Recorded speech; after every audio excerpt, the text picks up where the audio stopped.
I've always been the outcast in my family, but I never really knew why until recently. My name's Tom, and I'm 21. For as long as I can remember, my dad, Mike, has treated me differently. He runs a small HVAC business that my grandpa started. But the catch is, the business isn't exactly his. It's part of a trust that my grandpa set up, and it's meant only for his biological grandchildren. Basically, my dad runs the business but has no real power over it, and he's always been a bit resentful about that. Guess he's not great with money, so my grandpa didn't trust him with it. I have an older half-brother, Chris, who's 23.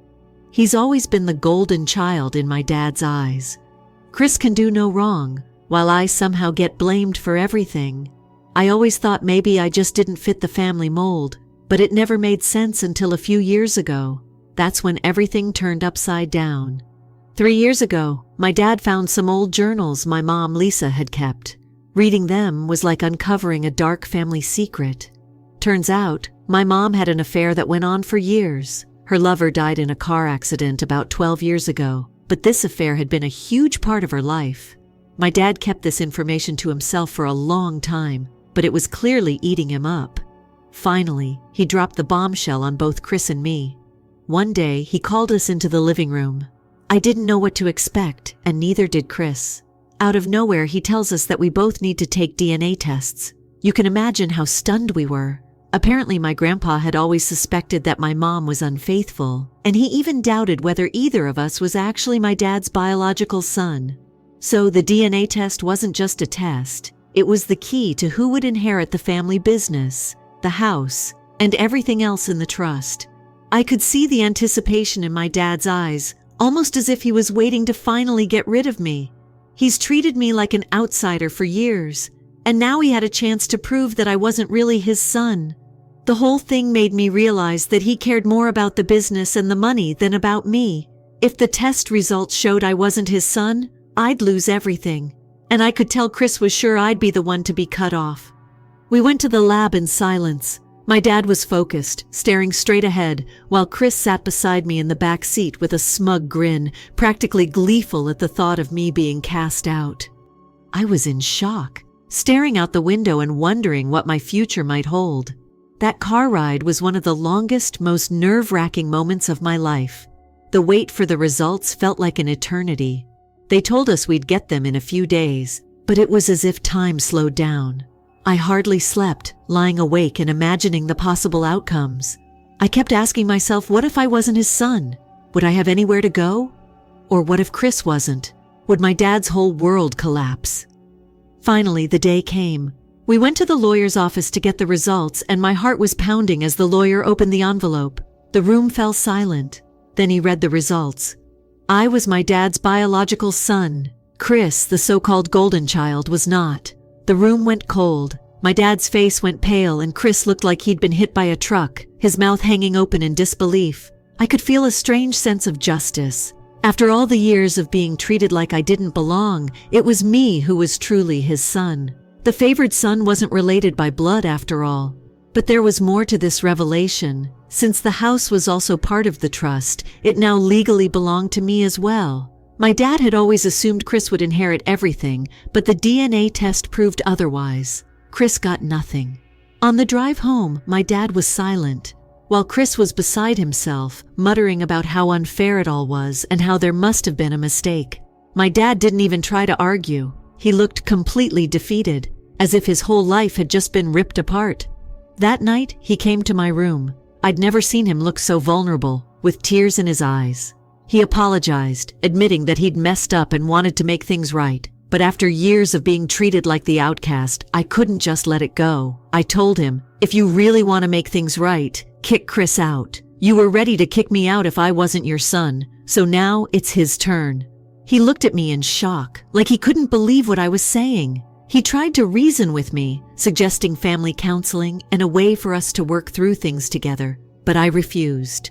I reminded him that he would have thrown me out without a second thought, and now it was only fair that he do the same to Chris. Reluctantly, he agreed. That night, Chris was forced to leave, furious and in disbelief. My dad was in tears the whole time, too upset to even argue, just quietly telling Chris he had to go. Chris left, slamming the door behind him.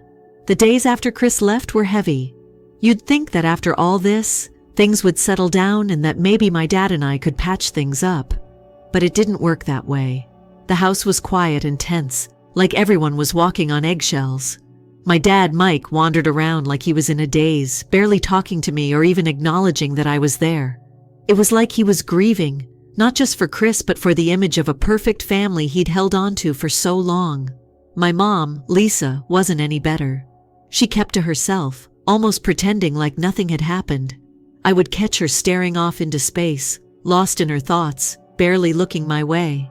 I didn't know if it was guilt or something else, but she stayed silent through it all, as if saying anything might make everything worse. To be honest, it just made me angrier. Here we were, watching our family crumble, and she was acting like it was all some bad dream that she could ignore. I kept myself busy by working at the family business. I wouldn't say I loved it. Fixing up HVAC systems wasn't exactly what I'd dreamed of doing, but it kept me occupied and out of the house. Every day I'd drive to the shop, keep my head down, and throw myself into the work. Anything to avoid the awkward silence at home. Then, out of the blue, Chris started calling me. At first I ignored it, not wanting to deal with him. I mean, after everything that happened, what was there to say? But he didn't stop. He left voicemails and texts, blowing up my phone like it was some kind of emergency. Finally, I got fed up and answered, thinking I'd just let him say his piece and then cut him off for good. The second I picked up, Chris launched into a rant. He was furious about being kicked out, calling it unfair, and blaming me for everything that happened. I let him go on, not really listening, until he said something that shocked me to my core. "Tom, there was more to Mom's affairs than you know.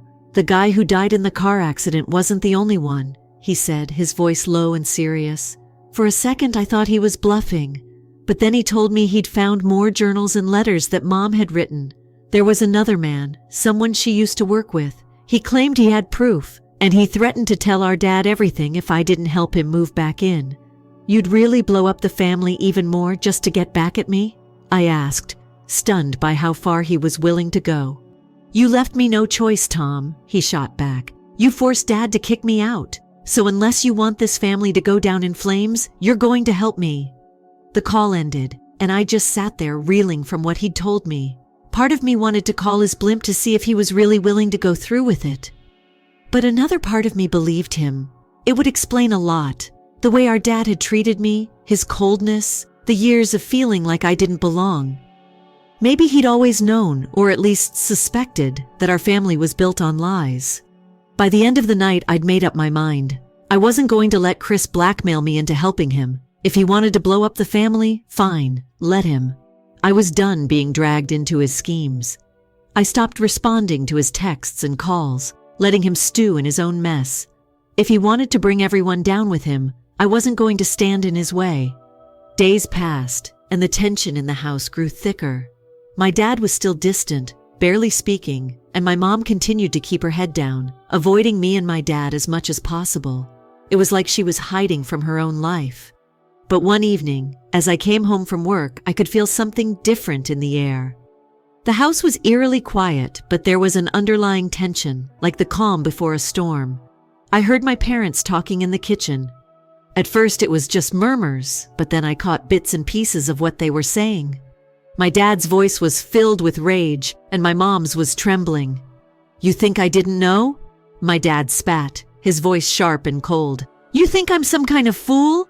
Mike, please." My mom's voice was shaky, almost pleading. "It was so long ago. It doesn't mean anything now." My heart sank. Chris had done it. He told my dad about the other affair.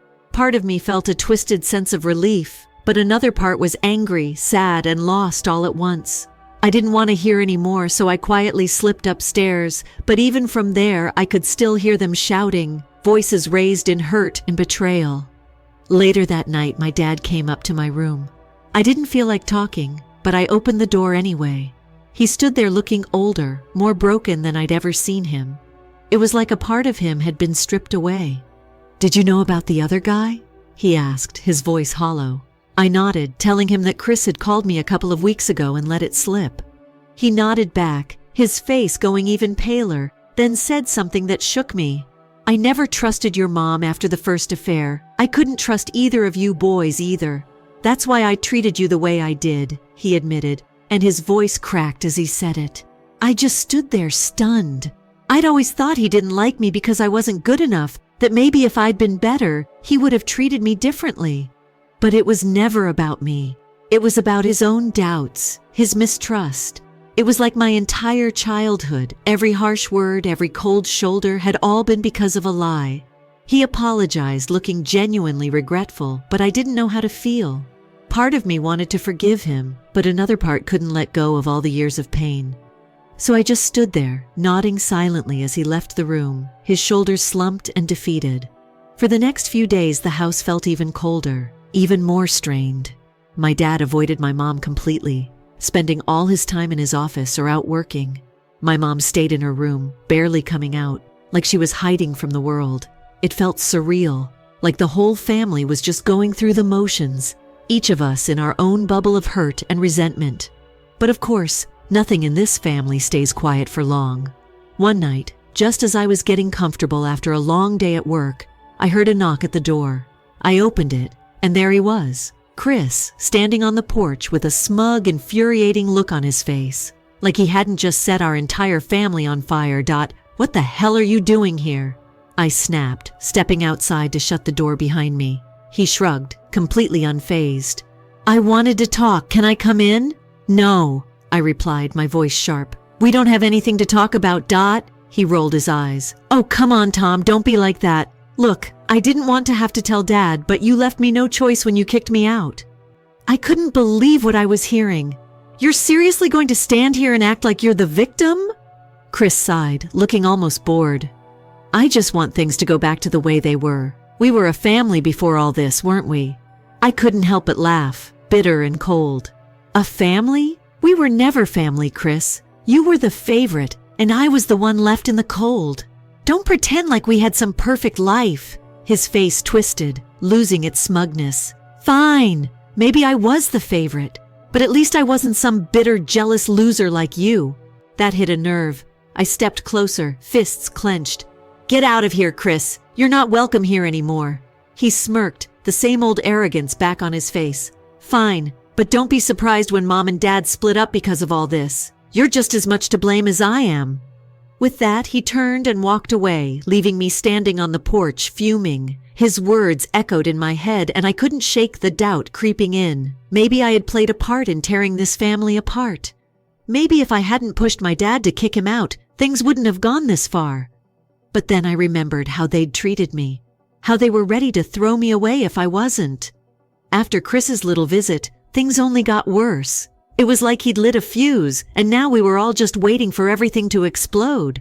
My dad barely spoke to anyone. He left for work early, came home late, and shut himself in his office. My mom, Lisa, seemed almost like a ghost, drifting through the house without saying a word. Every time I saw her, I'd wonder if she was even processing what was happening, or if she was just pretending it wasn't real. Living in that house felt unbearable. It wasn't just that we weren't talking. It was that we were all pretending the others didn't exist. The silence was suffocating. I kept questioning if I'd done the right thing, pushing my dad to kick Chris out. Maybe if I hadn't, things wouldn't have spiraled this far.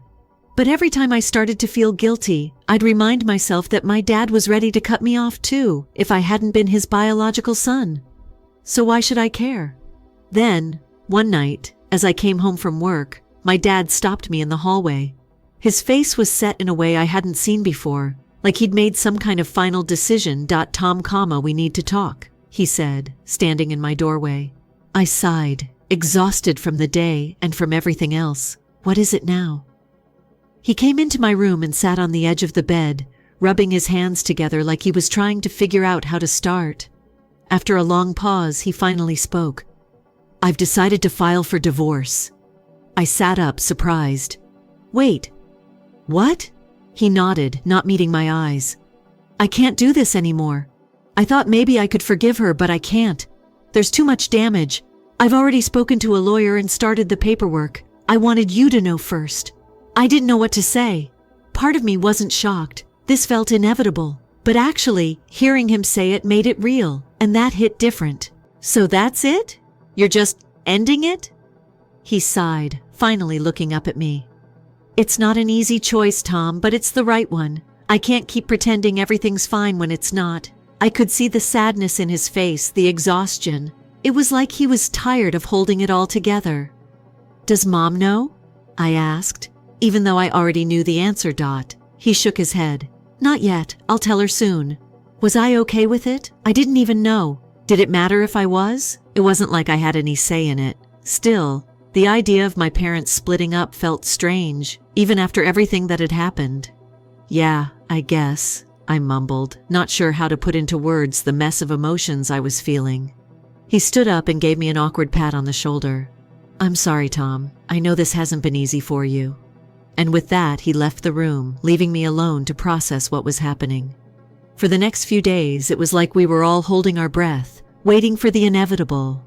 I kept expecting my dad to break the news to my mom, but he didn't. It was just more of the same silence, the same avoidance. We were like strangers living under the same roof, each of us carrying our own secrets and regrets. Then, one night, it happened. I was lying in bed trying to fall asleep when I heard shouting from downstairs. My heart sank. I knew immediately what it was about. My dad had finally told my mom about the divorce. I couldn't make out all the words, but I could hear enough. The raw pain in their voices, the anger, the heartbreak. My mom's voice was filled with desperation. Mike, you can't do this. I made mistakes, but I still love you. I've always loved you. My dad's reply was cold, filled with years of pent-up resentment. Love? You call this love? You betrayed me, Lisa. You betrayed this family. I can't trust you anymore.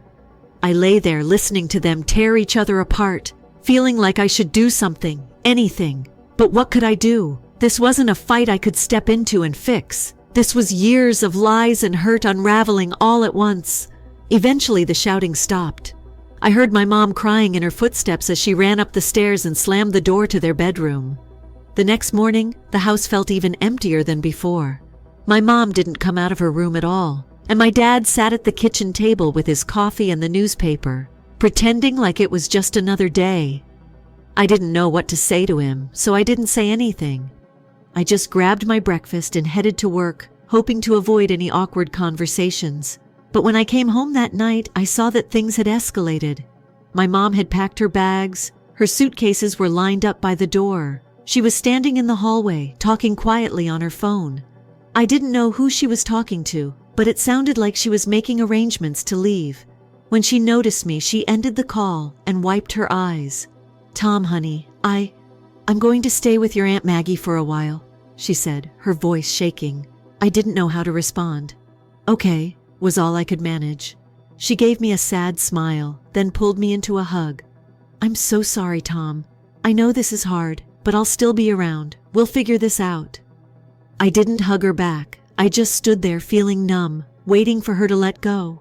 When she finally did, she grabbed her bags and left without another word. Just like that, she was gone. The house felt emptier than ever after she left. It was just me and my dad now, each of us retreating into our own corners, barely speaking. I kept my distance and he kept his. There were no arguments, no words at all, really. We were just two people living in the same house, both pretending the other didn't exist. But of course, Chris couldn't stay out of it. He was like a bad memory that kept resurfacing, no matter how hard I tried to ignore him. One day, as I was sitting at home after work, trying to unwind and forget about everything, my phone started buzzing. It was Chris. Tom, we need to talk, he texted. I almost laughed when I saw it. Talk about what? The guy had blown up our family, blackmailed me, and now he wanted to have a chat? I ignored the message, but he kept texting. Relentless. Tom, it's important. I'm serious. You can't ignore me forever. After about 10 messages, I gave in and called him. I figured I might as well hear him out and get it over with. The second he answered, he sounded way too casual, like we were just old friends catching up. I quote, "We've been thinking." Tom, he said, as if this whole thing was no big deal. Oh, this should be good, I replied, sarcasm dripping from my voice. What do you want now, Chris? He ignored my tone and went on. Look, I know things are bad between us, but you have to understand this wasn't all my fault. I scoffed, feeling my blood boil. Not your fault? You told Dad about Mom's other affair. You're the one who started this whole mess. He sighed, like he was the one tired of this conversation. Yeah, but come on, Tom. Don't act like this family was perfect before that. I don't know. I did what I thought I had to do. I clenched my fists, trying to stay calm. What you had to do? You threw us all under the bus because you got kicked out, Chris. Don't act like you're some innocent bystander. There was a pause on the other end, and for a second, I thought he might finally have realized the damage he'd caused. But of course he didn't. Instead, he kept talking. I have a plan, he said, his voice filled with excitement, like he actually believed this was a good idea. We need to get Mom and Dad back together. I nearly dropped my phone. What? Think about it, Tom. If we can get them to talk and to work things out, maybe we can go back to normal. We were a family once, weren't we? I couldn't believe what I was hearing. Are you out of your mind? They're getting divorced, Chris. It's over. You can't just force people to forgive each other and move on. But he wasn't listening. He rambled on about staging some kind of family intervention like we were all characters in some cheesy movie where everyone hugs at the end. Chris, stop. This isn't a movie. You can't fix this. Dad's done. Mom's living with Aunt Maggie now. It's over. There was a long pause. When he finally spoke, his voice was quiet, almost desperate. I don't want to lose this family, Tom. For a moment, I felt a pang of sympathy. As much as I hated to admit it, we'd all lost something in this mess, but there was no going back. Look, Chris, I said, my voice softer. This sucks for all of us, but there's nothing we can do. It's too late, Dot. He was silent for a while. Then, in a defeated tone, he replied, Well, I'm going to try anyway, Dot. When I hung up, I felt a strange mix of anger, sadness, and relief. Chris was trapped in this fantasy where everything could be fixed, but life didn't work that way. Things were broken beyond repair, and no intervention could change that. After that last call with Chris, I didn't expect to hear from him again, but I couldn't shake the feeling that he was still plotting something, still clinging to this fantasy of putting our family back together. Meanwhile, at home, the silence between my dad and me grew heavier. He was barely around, spending long hours at work, and when he was home, he'd retreat to his office and shut the door. It was like we were living in completely separate worlds. One night, after a long day at work, I came home to find my dad sitting at the kitchen table, staring down at a cup of coffee that had probably gone cold. It surprised me. He'd been avoiding me for so long that seeing him just sitting there, waiting, felt out of place. When he looked up, he seemed worn out, like he'd aged years in just a few weeks. Tom, he said quietly, his voice softer than I'd ever heard it. I'm sorry. I froze, not expecting that. For what? For everything. He looked down at his hands, almost like he couldn't bear to meet my eyes. I know I've made a lot of mistakes. I pushed you away, treated you like you didn't matter, and I know I can't make up for all those years. But I'm trying. I don't want us to end up like me and your mom. I didn't know what to say. Part of me had spent so much time being angry at him, blaming him for everything that I'd never considered what it would feel like if he actually apologized. So I just nodded, not sure if I could find the words to match the moment. Yeah, I said quietly. Me neither. We didn't say much after that. It wasn't some big heart-to-heart, but it was something. For the first time, he'd admitted that he'd messed up, and maybe that was a start. Maybe somehow we could find a way to move forward. The next few weeks passed in a blur. My mom was still staying with Aunt Maggie, and though I didn't talk to her much, I could tell she was trying to settle into her new life, to adjust to the fact that things were never going to be the same. My dad and I were trying to find some kind of rhythm, even if it was awkward and strained. We'd share a few words here and there, a nod, a passing conversation, but that was about it. And maybe that was enough. But of course, Chris wouldn't let things rest. One evening, just as I was starting to think things might actually calm down, my phone lit up with a new message. It was from Chris. Tom, I need you to meet me. I rolled my eyes, tempted to ignore him, but something told me he wouldn't stop until I listened. So, reluctantly, I texted back, agreeing to meet him at a nearby coffee shop. If he had some big plan, I figured it was better to hear him out than to let him keep scheming. When I walked in, Chris was already there, looking unusually serious. He glanced up as I approached, his face unreadable. So, what is it this time? I asked, not even bothering to hide my exhaustion. He took a deep breath, like he was trying to gather his thoughts. Look, I know you don't believe this, but I'm not trying to make things worse. I wanted to fix things. I leaned back, crossing my arms. Fix things? Chris, you've done nothing but tear this family apart. How exactly do you plan on fixing anything? He looked down at his hands, and for once he didn't have that smug look. Instead, he seemed almost lost. I don't know, he admitted, his voice barely above a whisper. I thought if I could get Mom and Dad to talk, maybe we could go back to how things were. But I guess that's not possible, Hearing him say that, I felt a pang of sympathy I hadn't expected. For all his arrogance and all the mistakes he'd made, Chris was still my brother. He was just as caught up in this mess as I was, and maybe, in his own way, he was hurting too. It's too late, Chris, I said, trying to be gentle. Mom and Dad are done. We can't go back to the way things were. We can't pretend everything's okay when it's not. He looked up, and for a moment I saw a glimpse of the brother I used to know, the one I'd grown up with before all of this had torn us apart. I don't know what to do without them, Tom. I thought I'd always be the one to carry on the family, to keep things together. But now, he trailed off, and I could see the pain in his eyes, the fear. For the first time, I realized that maybe he'd been under just as much pressure as I had, that he'd spent his whole life trying to live up to expectations that weren't fair to begin with. We're both just trying to figure this out, Chris, I said softly. But if we're going to move forward, you have to let go. We can't fix them, and we can't fix the past. We just have to keep going, He nodded slowly, as if he were finally starting to understand. We sat there in silence, two brothers who had been pushed to opposite sides of a family that was already broken. Maybe we'd never be close again. Maybe we'd never see eye to eye. But for that moment, there was a kind of peace between us, an understanding that we were both just doing the best we could with what we'd been given. When we left the coffee shop, Chris reached out and shook my hand, a quiet truce between us. We both knew it wouldn't magically fix anything, but it was a start. In the weeks that followed, life slowly began to move forward. My dad and I found a way to coexist, to share the space without all the anger and resentment that had haunted us for so long.